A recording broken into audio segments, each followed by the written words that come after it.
Assalamualaikum warahmatullahi wabarakatuh. Waalaikumsalam warahmatullahi wabarakatuh. Bismillahirrahmanirrahim. Alhamdulillahi rabbil alamin. Wassalatu wassalamu ala ashrafil anbiya'i wal mursalin, imamil muttaqin, sayyidil ghurril muhajjalin, sayyidina wa maulana Muhammadin wa ala alihi wa ashabihil mujahidin at-tahirin, amma ba'du. Saudara-saudara kaum muslimin rahimakumullah. Dalam kehidupan ini, pada satu sisi memang kita harus melaksanakan berbagai kegiatan amal ibadah. Tetapi pada sisi lain, kita juga harus menjaga jangan sampai amal ibadah yang sudah kita kerjakan itu dihancurkan oleh sikap kita sendiri. Bahwa kita sudah sholat, alhamdulillah. Bahwa kita sudah zakat dan memberikan sedekah, syukur. Bahwa kita sudah melaksanakan ibadah haji, thayyib. Apakah dengan demikian amal kita sudah menjadi banyak? Nanti dulu.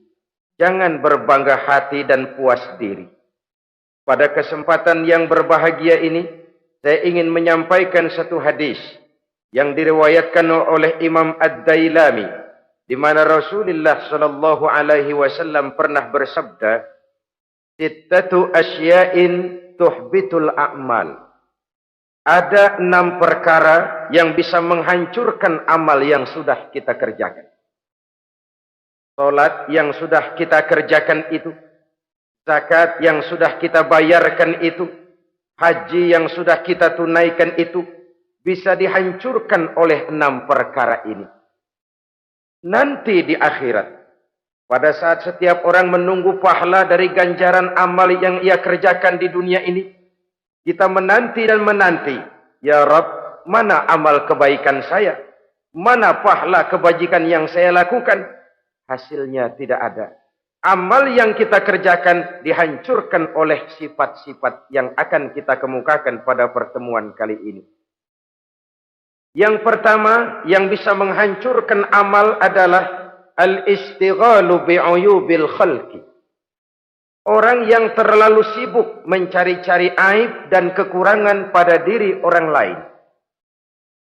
Habis waktunya hanya untuk mengorek-ngorek celah orang, sementara ia lupa pada aib dan celah dirinya sendiri. Sifat seperti ini menghancurkan amal yang sudah kita kerjakan. Sedangkan baginda Nabi mengajarkan, tuba liman syaghalahu aibuhu an uyubin nas. Beruntunglah orang yang kekurangan pada dirinya menyebabkan dia sibuk sampai ia tidak sempat mencari-cari aib dan kekurangan pada diri orang lain. Saudara-saudara kaum muslimin rahimakumullah. Sibuk mencari aib orang tentu bukan dengan tujuan positif. Latar belakangnya kadang-kadang karena jealous, karena hasud, kecemburuan sosial.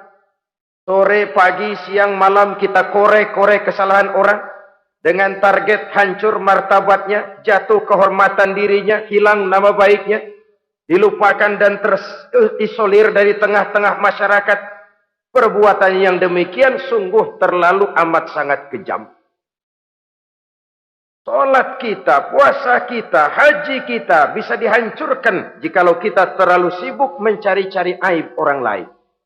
Muslim dengan muslim itu bersaudara. Kalau kita menganggap muslim yang lain adalah saudara kita, maka aibnya adalah aib kita, kekurangannya juga adalah kekurangan kita. Pada saat kita melihat pada dirinya terdapat kekurangan, tugas kitalah menutupi. Ini yang dijamin oleh Nabi, man satara musliman satarahullahu fid dunya wal akhirah. Siapa yang menutupi aib dan celah orang-orang beriman, Allah akan menutupi aib dan celahnya di hari akhirat nanti. Zaman sekarang, zaman gosip. Zaman sekarang, zaman isu.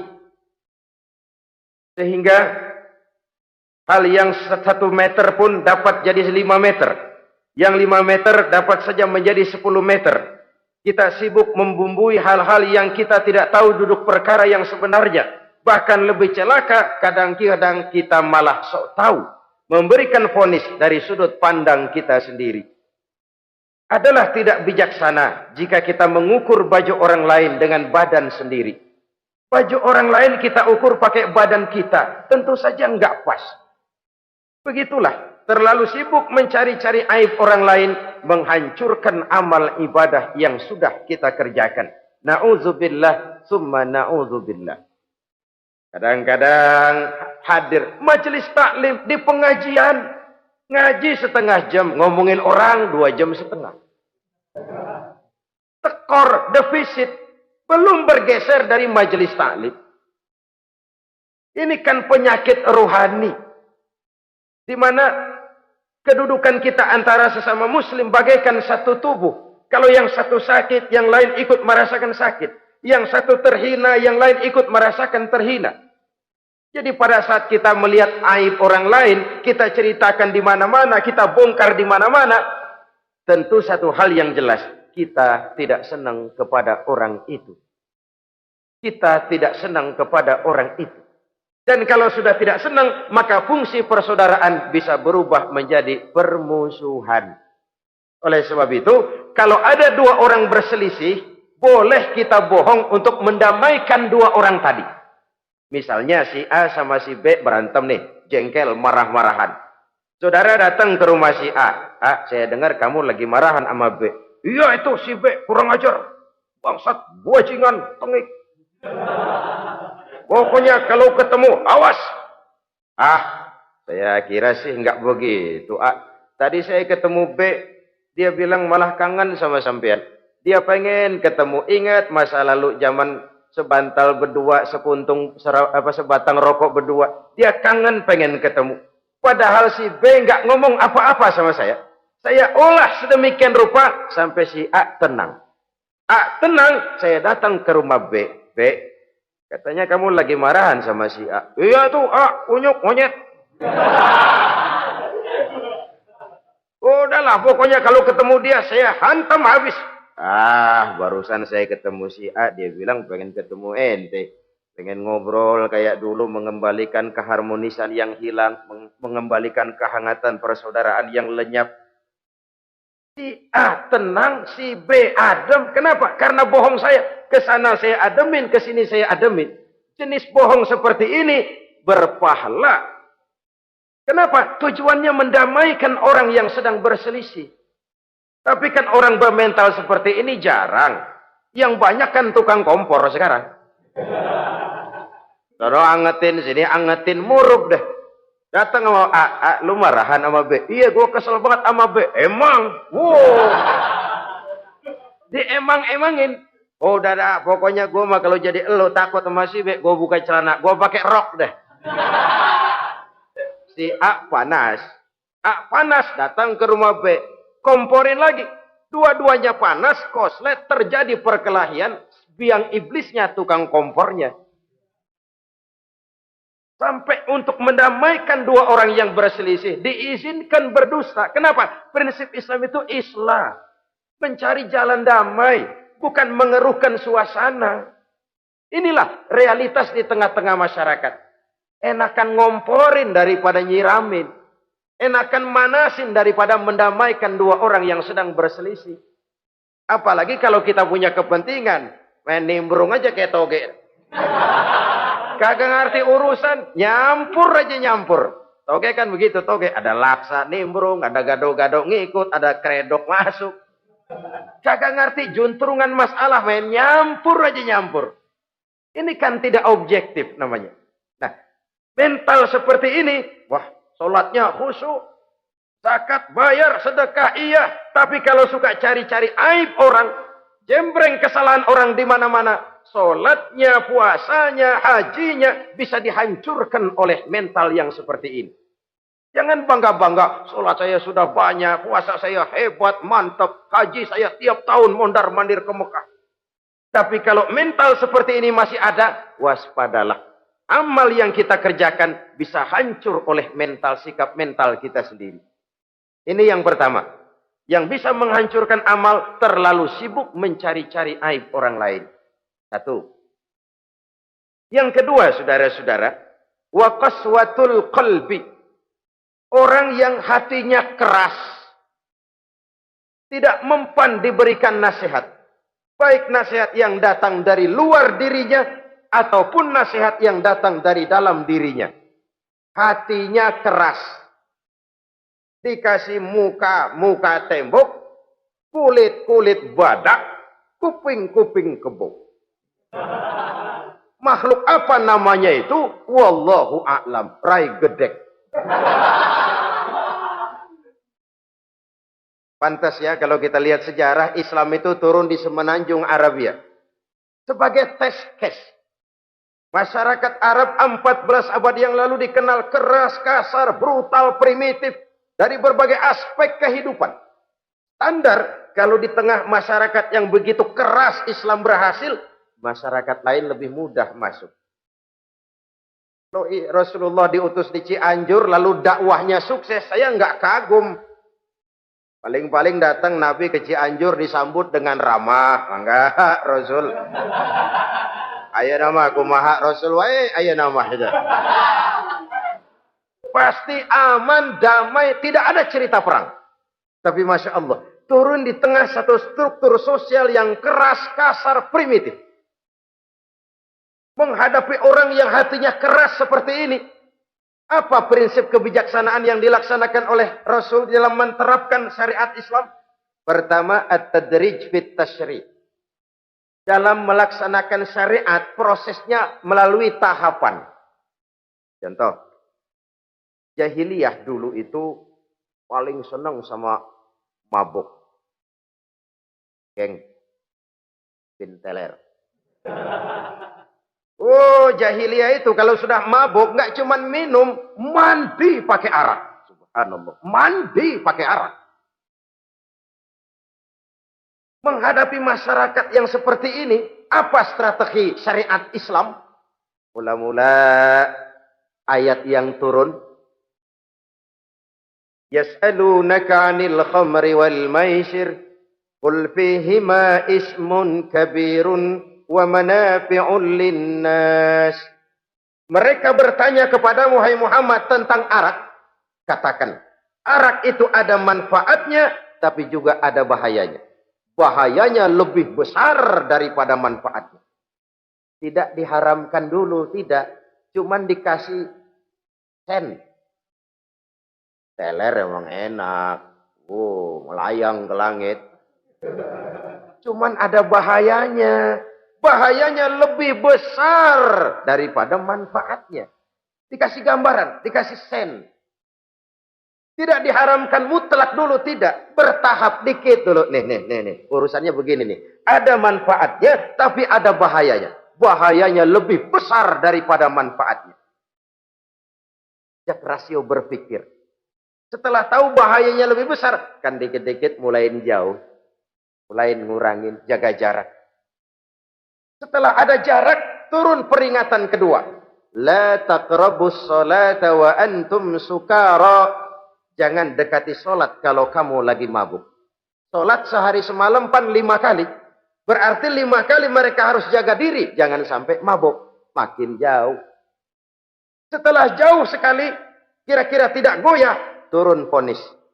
Innamal khamru wal maisir wal ansabu wal azlamu rijsun min amali syaitan fajtanibu la'allakum tuflihun.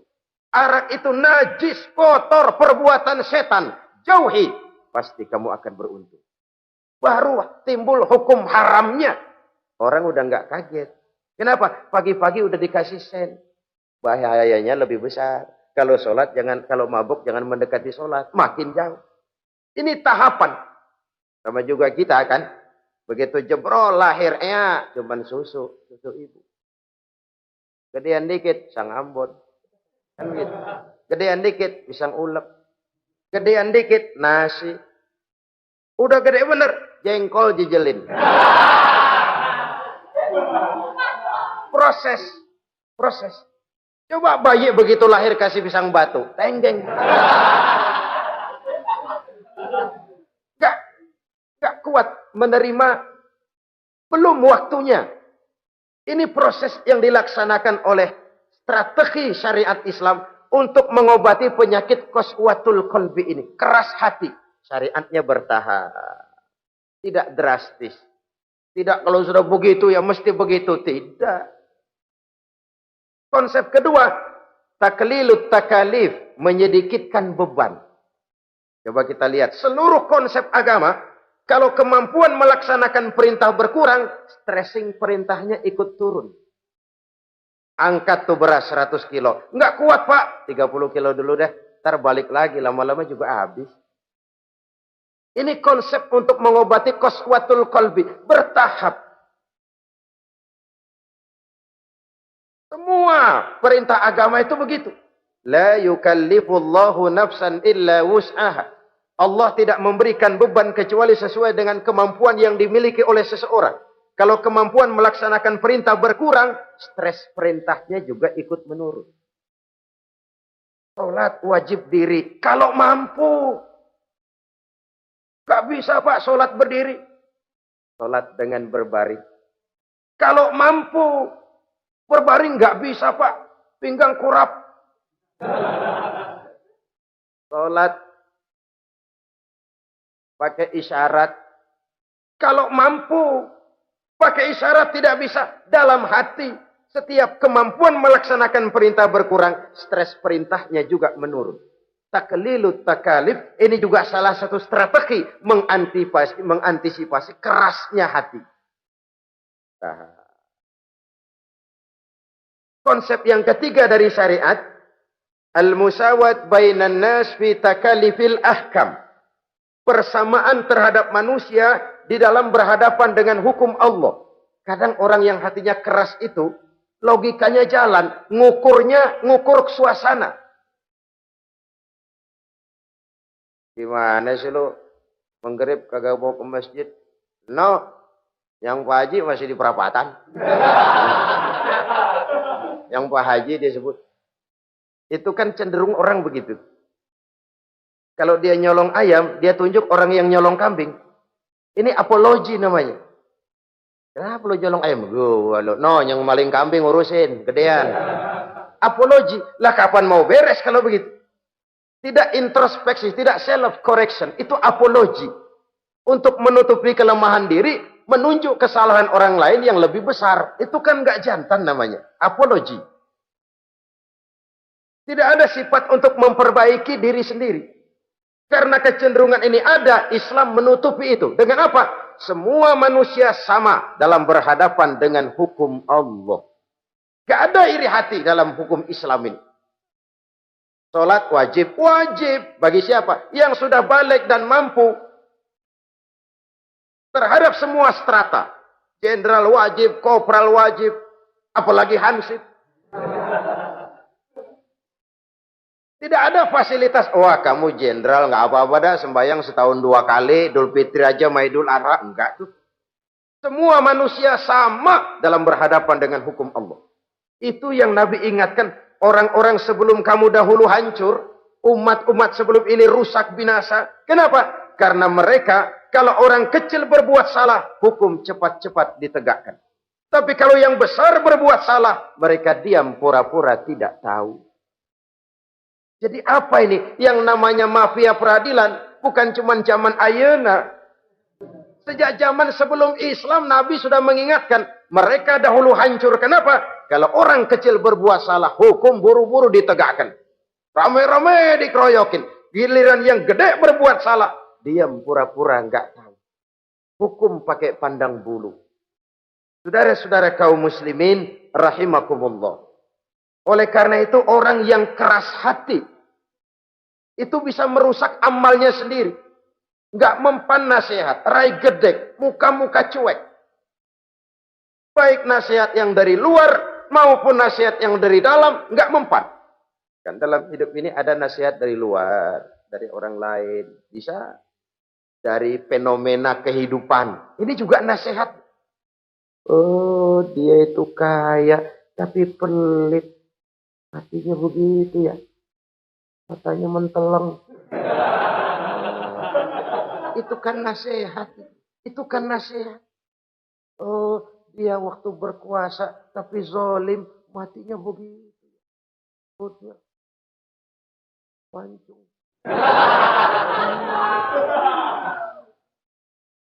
Fenomena kehidupan yang kita lihat, yang kita dengar, yang kita saksikan, itu semuanya bisa nasihat.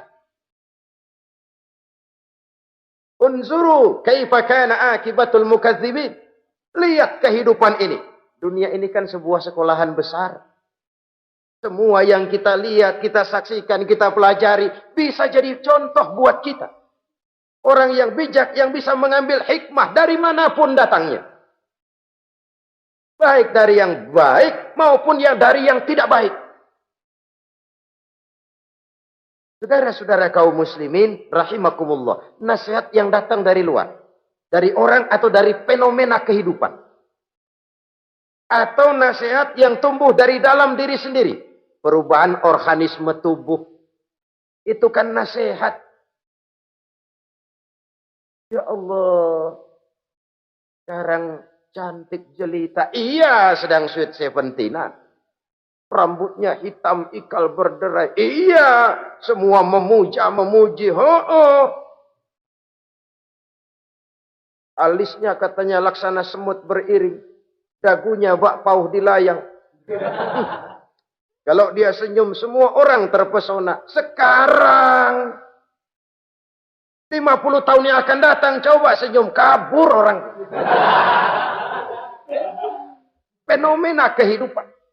Apa yang tidak berakhir? Kenapa harus keras hati? Kita kata kita berkuasa, berapa hari kita punya jabatan? Kita kata kita kaya, berapa banyak harta kita? Kita kata kita alim, kita tahu. Apa yang kita tahu dari semesta jagat raya ini? Lalu apa yang tidak berakhir? Korun yang katanya kaya, mati itu. Fir'aun yang katanya gagah, mati. Napoleon Bonaparte, the Lion of Europe, singa daratan Eropa, mati. Saking matinya, mati.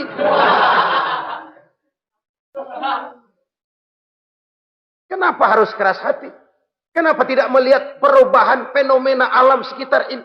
Apa yang tidak berakhir? Apa yang tidak selesai? Lalu apa yang mau kita sombongkan? Kenapa kita harus keras hati? Sehingga pantas dalam hadis kursi Allah menyatakan al-kibriya'u libasi. Sombong itu pakaianku. Manusia enggak pantas pakai pakaianku. Kegedean. Pakaian Allah mau dipakai. Kalau Allah sombong, udah pantas aja udah. Kenapa? Kagak ada Tuhan lain selain dia. Udah pantas dia nyombong. Kita nyombong apaan?